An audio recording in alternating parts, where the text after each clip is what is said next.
Hello friends, welcome to my channel. मेरा नाम है ध्रुव और आप देख रहे हैं the learners community and technology. आज की वीडियो में हम बात करने जा रहे हैं फोर्थ सेमेस्टर के हिस्ट्री सब्जेक्ट के बारे में, जिसमें हम हिस्ट्री की जो बुक का नाम है वो है भारत का इतिहास 1700 से लेके 1950, history of India century 1700 to 1950। ठीक है, तो ये काफ़ी ज़्यादा इम्पोर्टेंट कह सकते हैं कि आपका चैप्टर है। ये यूनिट 1 है, ठीक है, जिसमें हम 18वीं सदी का भारतीय समाज है उसके बारे में जितने भी पॉइंट हैं, डिटेल्स हैं, वो आज की वीडियो में हम डिस्कस करेंगे। तो चलिए वीडियो को शुरू करते हैं। और अगर अभी तक आपने हमारा चैनल सब्सक्राइब नहीं किया तो प्लीज़ चैनल को सब्सक्राइब करें और वीडियो पूरा देखें। काफ़ी इंपॉर्टेंट वीडियो है हर उस स्टूडेंट के लिए जो कि फोर्थ सेमेस्टर का एग्जाम्स देने जा रहे हैं ऑफलाइन मोड में। ठीक है, तो 18वीं सदी में भारतीय समाज, उसकी अर्थव्यवस्था, उसकी राजनीति, उसकी संस्कृति के बारे में हम पॉइंट्स आउट्स देखेंगे। सबसे पहले आता है कि मुगल साम्राज्य का पतन का क्या कारण है, या फिर मुगल साम्राज्य का पतन हुआ वो क्यों हुआ। पतन से हम अपने पॉइंट आउट्स को स्टार्ट करते हैं। सबसे पहले आता है कि मुगल साम्राज्य एकता तथा सुधारता औरंगजेब के लंबे तथा मजबूत शासन के दौरान ही विखंडित होने लगी थी। मुगल साम्राज्य की जो एकता थी, संप्रभुता थी, सुधारता थी, वो क्या हुई, औरंगजेब के शासन में आते ही विखंडित, मतलब टूटने लगी, बिखरने लगी। हालांकि कुछ तो विकट स्थितियों के बावजूद मुगल प्रशासन काफ़ी सक्षम था। मतलब कुछ समय ऐसा भी आया जहाँ पे बहुत ही ज़्यादा आप कह सकते हैं कि जो स्थिति थी वो बिगड़ चुकी थी, पर फिर भी मुगल साम्राज्य में शक्ति थी शासन करने की। काफ़ी हो गए। औरंगजेब की मृत्यु के समय 1707 ईस्वी तक मुगल सेना भी काफ़ी मजबूत थी। ठीक है, जब औरंगजेब की मृत्यु हुई उस समय तक भी आप कह सकते हैं कि जो मुगल सेना थी उसमें शक्ति थी कि वो किसी भी और के साथ जंग करके उसे जीत सकती थी। परंतु उसके मरने के बाद जो स्थिति पैदा हुई वो बहुत ही ज़्यादा खतरनाक थी और मुगल साम्राज्य के लिए। इस वर्ष को हम आमतौर पर 1707 ईस्वी को हम आमतौर पर एक महान मुगल तथा लघु मुगल के काल में अंतर स्पष्ट करने के लिए प्रयोग करते हैं। ठीक है, महान मुगल मतलब अकबर, शाहजहां जैसे मुगल शासक, और फिर आप कह सकते हैं लघु मुगल मतलब जो औरंगजेब हैं उनके जैसे शासक, जो कि अपने जो शासन काल है उसमें वो अच्छे से शासन नहीं कर पाए। उन्होंने शासन करने पे ध्यान देने की बजाय अपने जो भोग विलास है उस पर शासन ज़्यादा ध्यान दिया। ठीक है, अब आता है कि औरंगजेब की मृत्यु के बाद जो मुगल साम्राज्य है वो कमजोर हो गया तथा अपने विशाल प्रशासन के हर हिस्से पर नियंत्रण स्थापित करने की शक्ति उसके अंदर नहीं रही थी। 1707 ईस्वी में औरंगजेब की मृत्यु हुई। ठीक है, 1653 से लेकर 1707 तक उन्होंने शासन किया। उसके बाद जब उनकी मृत्यु हो गई तो मुगल शासन पूरी तरह कमज़ोर पड़ गया, और तो और जो उसके छोटे छोटे राज्य थे, आप कह सकते छोटे छोटे जगह थी जहाँ पे वो नियंत्रण करते थे, वो भी नियंत्रण उनके हाथ से निकल गया। क्षेत्रीय सुधारों ने अपनी सत्ता का दावा करना प्रारंभ कर दिया। कुछ ऐसे लोग जिनको कुछ क्षेत्र दे दिया जाता था कि आप इस क्षेत्र पर सुधार करिए, ठीक है, आपका ये क्षेत्र है और आपको टाइम टू टाइम जो टैक्स है वो आपको पे कर रहा है। ठीक है, तो उन लोगों ने क्या करा, उस जगह पे ही अपना सत्ता का दावा करना आरंभ कर दिया। इसका नतीजा यह निकला कि कई मुगल सुधारों ने खुद को स्वतंत्र घोषित कर दिया। कुछ ऐसे भी लोग सामने आए जिन्होंने खुद को स्वतंत्र घोषित कर दिया कि अब हम किसी के अंडर काम नहीं करेंगे, ठीक है, किसी के नीचे दब के काम नहीं करेंगे, अब हम काम करेंगे स्वतंत्र रूप से। कुछ नए क्षेत्रीय समूह भी उभर कर तथा संगठित हुए तथा इन्हीं घटनाओं के बीच राजनीतिक शक्ति के रूप में उभरे।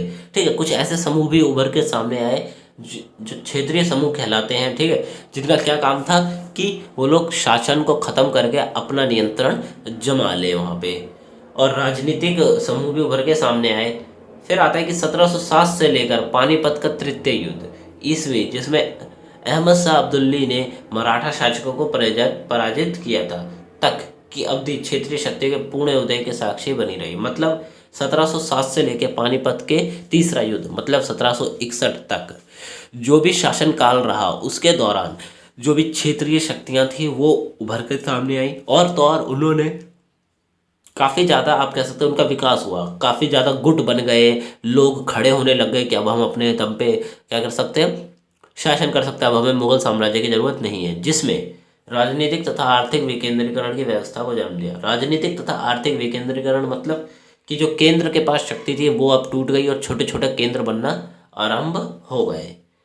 फिर आता है, इसी समय तमाम राजनीतिक तथा सैन्य उठक पटक के बावजूद राजनीति स्थानीय तथा माल हस्तशिल्प तथा अनाजों के क्षेत्र तथा अंतर्राष्ट्रीय व्यापार के राजनीतिक व सैन्य संबंधों पर गौर किए बिना आर्थिक परस्पर निर्भरता के बावजूद रिश्तों का निर्माण किया गया। ठीक है, अब जब आपको पता ही चल गया कि जो मुगल साम्राज्य है वो समाप्त होने की कगार पे आ गया था, ठीक है, अब उसका समाप्त होना पक्का था, तो क्या हुआ, जो स्थानीय और माल, जो कच्चा माल होता है, ठीक है, वो एक स्थान से दूसरे स्थान जाता है, और अनाज और अंतर्राष्ट्रीय स्तर पर जो व्यापार चल रहे थे, ठीक है, और सैन्य संबंधों पर गौर किए बिना जो भी उस समय का शासक था उसने सैन्य संबंधों, अंतर्राष्ट्रीय व्यापार, माल हस्तशिल्प पे ध्यान दिए बिना ही नए नए रिश्ते बनाए, ठीक है, नए नए संबंध बनाए व्यापार के लिए, जो कि क्या हुआ, काफ़ी ज़्यादा हानिकारक था। किसके लिए? मुगल साम्राज्य के लिए। अब आता है कि मुगल साम्राज्य के पतन के क्या क्या कारण थे। अभी तक हमने पतन के बारे में बात किया, पतन के कारणों के बारे में बात करते हैं। भारत में मुगल साम्राज्य की स्थापना 1526 ईस्वी में बाबर ने की थी, ठीक है, तो भारत में जो मुगल साम्राज्य की स्थापना 1526 में बाबर ने की। इसके पश्चात बाबर के वंशजों ने अपनी वीरता, साहस, योग्यता एवं कूटनीति के द्वारा मुगल साम्राज्य का विस्तार किया तथा उसे संगठित किया। ठीक है, बाबर के बाद उसके जो वंशज आए उन्होंने मुगल साम्राज्य को बहुत ही ज़्यादा विस्तारवादी बनाया, ठीक है, बहुत ही ज़्यादा विस्तार किया, पूरे भारत में मुगल साम्राज्य को फैलाया। फिर आता है अकबर, जहांगीर, शाहजहां के शासनकाल के दौरान सर्वोत्तमुखी विकास हुआ था। किसका? भारत का। अकबर, जहांगीर और शाहजहां के काल के दौरान तो आप कह सकते हैं कि जो भारत का विकास था वो बिल्कुल हाई लेवल पे था, उन्होंने भारत के विकास पर ध्यान दिया। किंतु 1707 ईस्वी में औरंगजेब की मृत्यु के पश्चात यह साम्राज्य विघटित होता गया और शीघ्र ही इसका पतन हो गया। ठीक है, आप सिंपल सा पॉइंट लिख सकते हैं कि 1707 के बाद से ही जो भारत में मुगल साम्राज्य के जो पैर थे वो उखड़ने लगे थे। मुगल साम्राज्य के पतन के क्या कारण है? अब यहाँ पे हम कारणों की बात करते हैं पॉइंट्स में। तो औरंगजेब की शासन नीति, पहला पॉइंट है कि औरंगजेब की शासन नीति किस प्रकार की थी, जिसके कारण क्या हुआ, और मुगल साम्राज्य का पतन हुआ। मुगल साम्राज्य के पतन के लिए औरंगजेब के व्यक्तिगत चरित्र एवं शासन नीति को मुख्य रूप से उत्तरदायी माना जा सकता है। ठीक है, औरंगजेब का जो व्यक्तिगत चरित्र मतलब उसका जो पर्सनल आप कह सकते बिहेवियर था, और तो और उसकी शासन की नीति भी इतनी अलग थी लोगों से कि उसने क्या करा, पूरी तरह से भारत में मुगल साम्राज्य को समाप्त करने के लिए कार्य किया। औरंगजेब एक कट्टर सुन्नी मुसलमान था, ठीक है, वो कट्टर एक सुन्नी मुसलमान थे।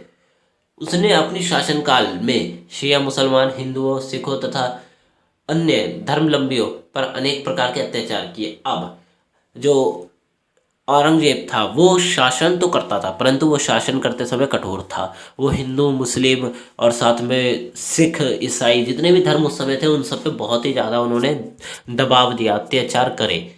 और तो और उसने हिंदू के मंदिरों को भी तोड़वाकर मस्जिदों का निर्माण करवा दिया।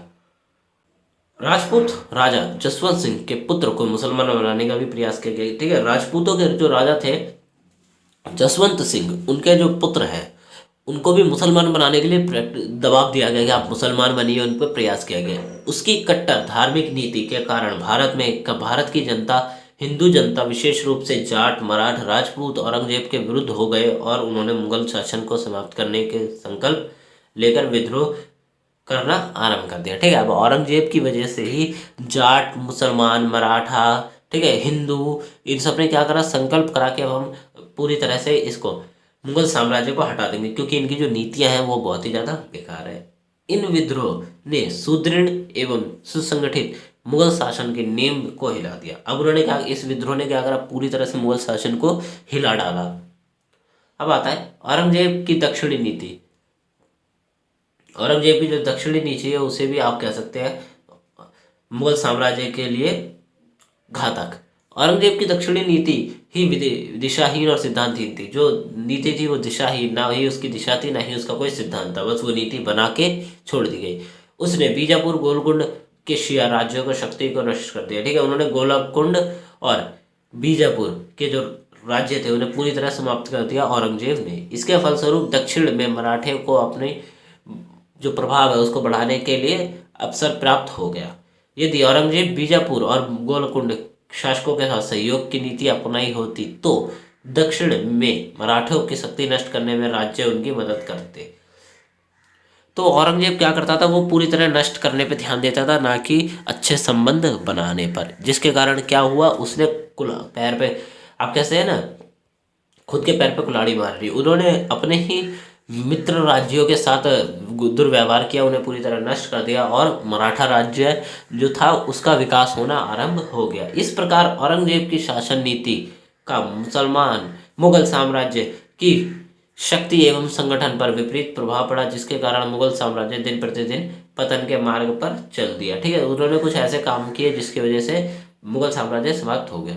अब आता है अयोग्य उत्तराधिकारी। अयोग्य उत्तराधिकारी से तात्पर्य यह है कि ऐसे उत्तराधिकारी जो कि सक्षम नहीं है सत्ता को चलाने में, परंतु उन्हें फिर भी रखा गया है सत्ता चलाने के लिए। ठीक है, औरंगजेब के शासनकाल के दौरान अव्यवस्था जो उत्पन्न हुई थी उसको रोकने के लिए उत्तराधिकारी की आवश्यकता थी, योग्य उत्तराधिकारी की आवश्यकता थी।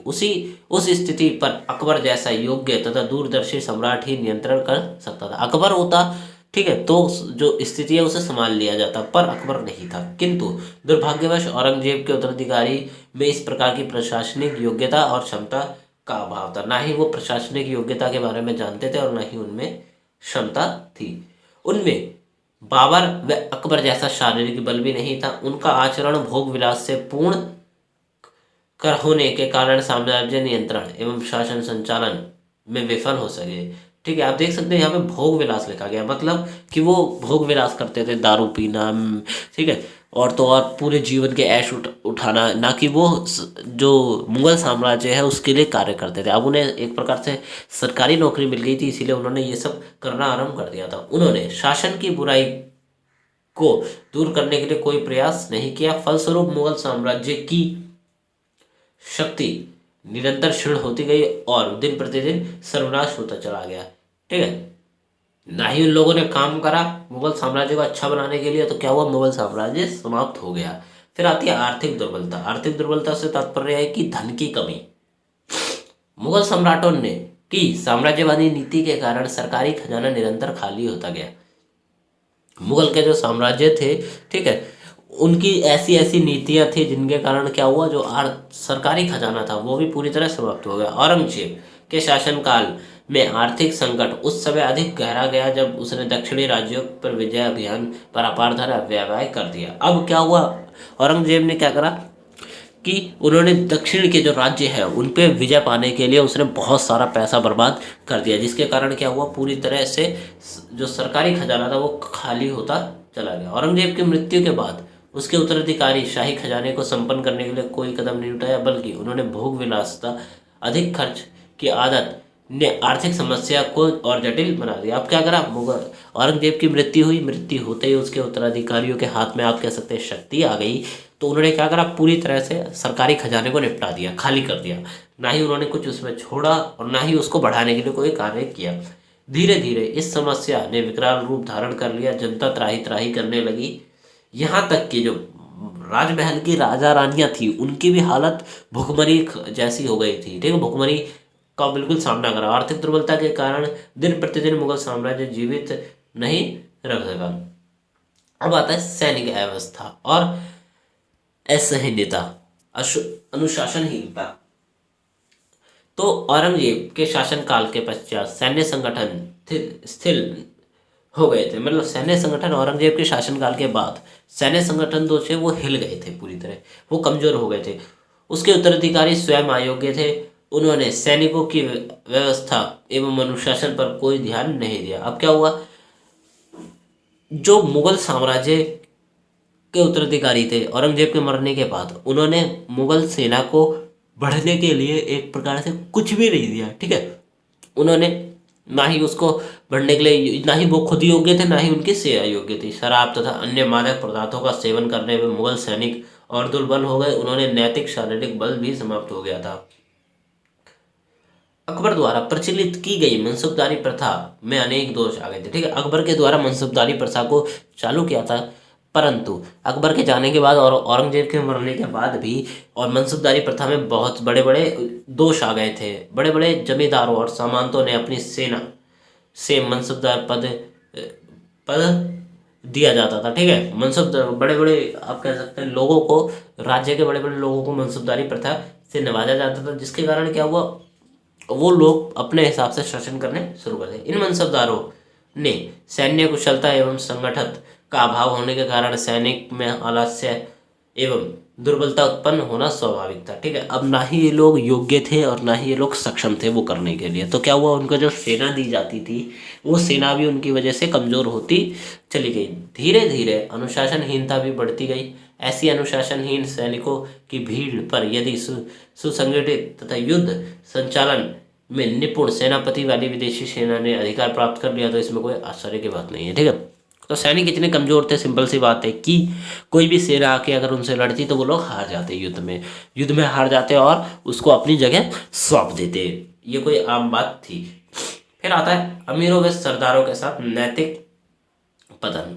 अब आपको मैं सिंपल से पॉइंट से समझाने की कोशिश करता हूँ कि अकबर का जब शासन था, अकबर, शाहजहाँ, जहांगीर, इन लोगों ने क्या करा, इन लोगों ने मुगलों ने जो सिख थे और साथ में अमीर लोगों के साथ अच्छे संबंध बनाए। ठीक है, जिसके कारण क्या हुआ, संबंध बनाने से जो राज्य में व्यवस्था थी वो ठीक बनी रही और विकास में काफ़ी ज़्यादा मदद हुई। परंतु जब औरंगजेब सत्ता में आए तो उन्होंने ना ही सिखों की सुनी, ना ही जो बड़े बड़े अमीर लोग हैं उनकी सुनी, और तो और उनको हटा दिया गया। उनके जो पद थे उनको वहाँ से हटा दिया गया। उसके साथ साथ उनको जो उनकी जितनी भी पावर थी उन सबको छीन लिया गया। तो क्या हुआ, अमीरों और सिखों सहित मुगल के बीच ना एक प्रकार से तनाव की स्थिति पैदा हो गई। अब तनाव की स्थिति पैदा हो गई तो जो आप ये भी कह सकते हैं कि तनाव की स्थिति के बाद उनके रिश्ते बिगड़ गए और उन्होंने उनकी मदद करना छोड़ दिया। ठीक है, अमीरों ने मुगलों की मदद करना छोड़ दिया। रिक्त राजकोष मतलब जो शाही खजाना था वो पूरी तरह समाप्त हो गया। और तो और जो ज़्यादा पैसा लगा वो लगा इमारतों को बनाने में। ठीक है, और तो और युद्ध को लड़ने में इतना पैसा इन्होंने लगा दिया कि पूरी तरह से समाप्त हो गया। अब आता है 18वीं शताब्दी में भारत के मध्य इतिहासकारों का मतभेद। ठीक है, क्या क्या मतभेद है, क्या क्या लोग सोचते हैं 18वीं शताब्दी में, उसके बारे में बात करते हैं। तो 18वीं शताब्दी की प्रकृति के बारे में विभिन्न इतिहासकारों के मतभेद हैं, चाहे वह मुगल इतिहासकार हों या औपनिवेशिक अध्ययन में रुचि रखने वाले इतिहासकार। ठीक है, तो हम यहाँ बात कर रहे हैं कि उनके बीच में किस प्रकार के मतभेद हैं। तो काफ़ी सारे मतभेद होते हैं। पहला आता है आरंभिक मुगल अध्ययन मुगल साम्राज्य के पतन के दृष्टिकोण से सभी परिवर्तनों को देखता है तथा इसके अंधा युग करार देता है। ठीक है, तो अगर आप शुरुआत में अध्ययन करेंगे मुगल साम्राज्य के बारे में तो आपको पता चलेगा कि मुगल साम्राज्य अंधा का युग करार क्यों दिया गया। ठीक है, क्योंकि इसकी व्यवस्था जो थी वो बहुत ही ज़्यादा बेकार थी। और तो और व्यवस्था के साथ साथ जो आर्थिक व्यवस्था, सामाजिक, राजनीतिक, ठीक है, जितनी भी प्रकार की व्यवस्था थी वो सब बहुत ही ज़्यादा बेकार थी, कुछ लोग ये कहते हैं। परंतु इसका जो आप कह सकते हैं जो कहा गया है, इसको गलत प्रूफ करने के लिए आगे लोगों ने काफ़ी कुछ करा। इस युग को अंधा युग करार देने का एक महत्वपूर्ण कारण यह है कि इतिहासकार मानते हैं कि इस युग में जो व्यवस्था थी, सामाजिक, आर्थिक, राजनीतिक, ठीक है, वह बहुत ही ज़्यादा खराब थी तथा जिसके कारण जनता को बहुत ही कुछ सहन करना पड़ा। इसीलिए इसे अंधा युग करार दिया गया। ठीक है, तो इतिहासकार ये बस यही मानते हैं कि इसमें जो भी व्यवस्था थी, जितनी भी प्रकार की व्यवस्थाएं थी, वो सब बहुत ही ज़्यादा बेकार थे, जिसके कारण क्या हुआ, इसको अंधा युग करार दे दिया गया। परंतु जो बाद के इतिहासकार आए हैं और उन्होंने बाद में जो नॉलेज प्राप्त की है मुगल साम्राज्य के बारे में, उसके बारे में देखते हैं कि हालांकि बाद के अध्ययन में 18वीं सदी की अर्थव्यवस्था तथा समाज के क्षेत्रीय धाराओं पर अलग उपनिवेश काल की शुरुआत दिखलाई जाती है, जैसे शताब्दी के दौरान कहा गया। अब 18वीं शताब्दी के बाद कई ऐसे भी समाज और अर्थव्यवस्था आई है सामने जिनको आप कह सकते हैं देख के कि वो अच्छी है मुगल साम्राज्य के मुकाबले। ठीक है, और एक प्रकार से वो मुगल साम्राज्य के बाद आई है तो मुगल साम्राज्य से कहीं ना कहीं कनेक्टेड हैं। ठीक है, तो कुछ लोग ये भी बताते हैं कि मुगल साम्राज्य की जो व्यवस्था थी वो इतनी भी ज़्यादा खराब नहीं थी।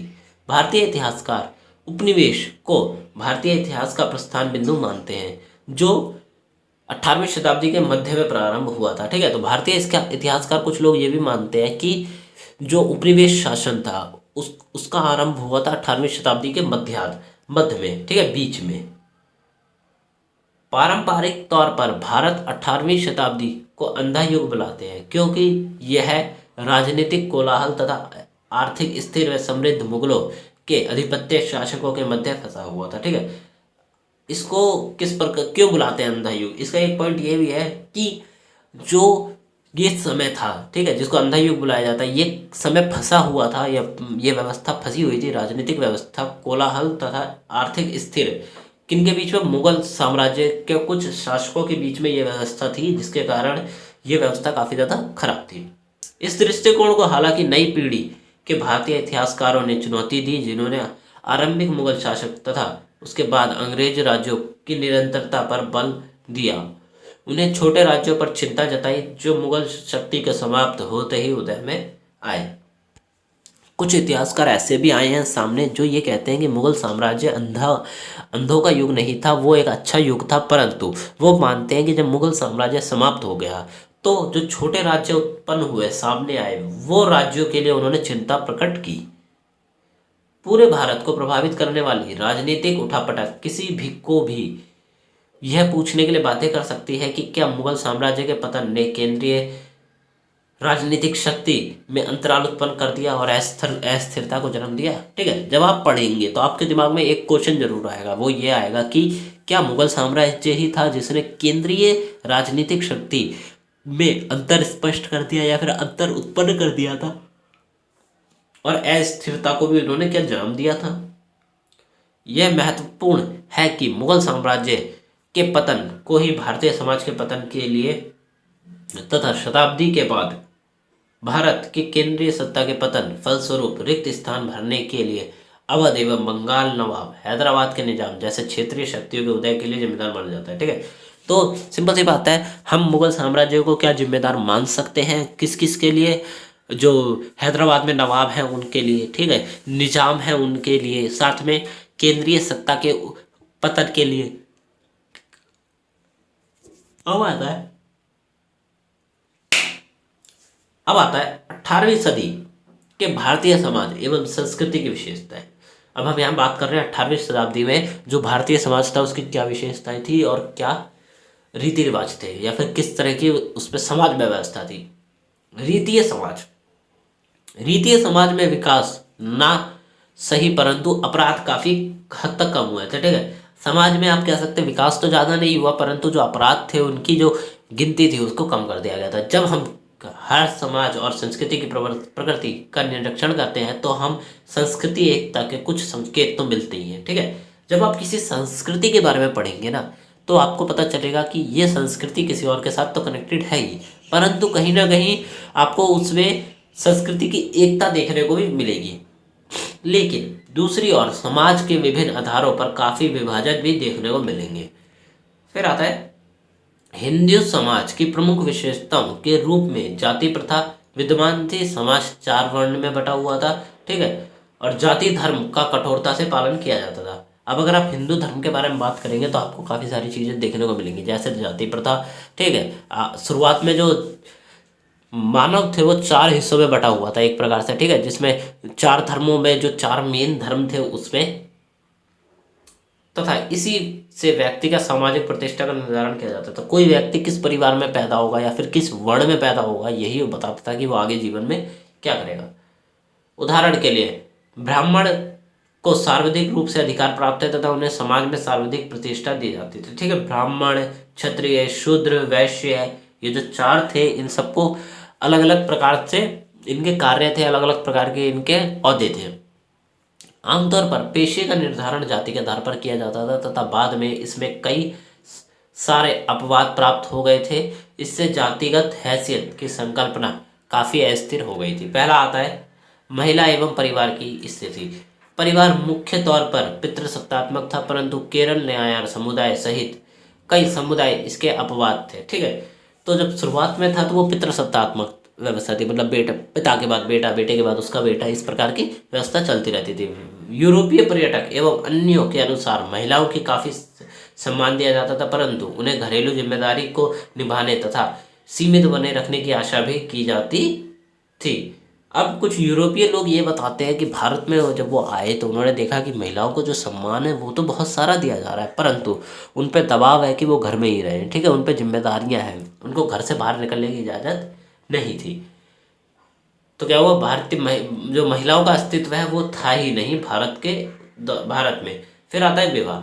विवाह तय करते थे। विवाह जब तय किया जाता था तो लड़के लड़के को मिलने की इजाज़त नहीं थी, लेकिन लोग ही एक से अधिक पत्नी भी रख सकते थे, ठीक है। कुछ व्यवस्था थी जिसमें लड़का लड़की नहीं मिल सकते थे, और कुछ ऐसी थी कि एक व्यक्ति एक से ज़्यादा पत्नियां रख सकता है। पूरे भारत में प्रचलित दहेज प्रथा के रूप में ग्रहण कर चुका था, ठीक है। तो पूरे भारत में दहेज प्रथा पूरी तरह से फेमस हो गई थी। और तो और राजपूत तथा बंगाल में यह प्रथा बड़े स्तर पर हो गई थी, ठीक है, फैली हुई थी। तो ये जो है ये आपका यूनिट 1 है 4th सेमेस्टर की हिस्ट्री का, ठीक है, जिसको मैंने कवर कराने की कोशिश की है। जितने इंपॉर्टेंट पॉइंट थे वो मैंने आज की वीडियो में कवर करा दिए हैं। अदरवाइज आपको लगता है कि कोई पॉइंट छूट गया है तो आप हमें कमेंट बॉक्स में ज़रूर बताएं। मैं आपके पॉइंट के जितने भी डाउट हैं उन सबको क्लियर करने की कोशिश करूँगा। और अभी मेरे को थोड़ा बीमार सा हूँ मैं, तो इसीलिए वीडियोस थोड़ी जल्दी जल्दी नहीं आ रही है, पर जैसे ही मैं नोट्स पे वर्किंग कर रहा हूँ, नोट्स कंप्लीट होते ही आपकी वीडियो जरूर आएगी। और वीडियो अच्छी लगी तो वीडियो को लाइक करें, चैनल को सब्सक्राइब करें, जितना हो सके वीडियो को शेयर करें। डिस्क्रिप्शन बॉक्स में आपको 2 लिंक दिए गए हैं, टेलीग्राम का भी और हमारी वेबसाइट का भी, आप वहाँ जाके चेकआउट कर सकते हैं। वेबसाइट पर आपको नोट्स मिल जाएंगे और टेलीग्राम में आपको वीडियोज़ के नोटिफिकेशन साथ में PDF वहीं पर अपलोड की जाती हैं, तो आप उसे भी ज्वाइन कर सकते हैं। तो मिलते हैं अगली वीडियो में। Thanks for visiting on my channel guys.